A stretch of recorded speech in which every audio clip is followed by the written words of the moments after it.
In today's video, we'll learn how to create multiple date range filters with Power BI slicers. First, open the Power BI desktop. Here, I'm using a sales dataset, but you can use any dataset you have. Start by selecting the slicer visual from the Visualizations pane. Drag a date field, like sales date or transaction date, into the slicers field. Power BI automatically recognizes it as a date and formats it accordingly. By default, the slicer appears in Between mode. This gives you a handy slider to choose a start and end date. It's perfect when you want to filter your report to a specific date range. Next, go to Visualization pane, then click on Format Your Visual and go to Slicer Settings, Options. In Style, select Mode Before.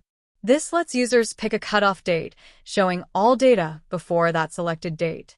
Next, follow same steps and choose After mode to let users filter data from a specific date onward. Useful for reports focused on recent trends or future planning. Finally, switch to List mode.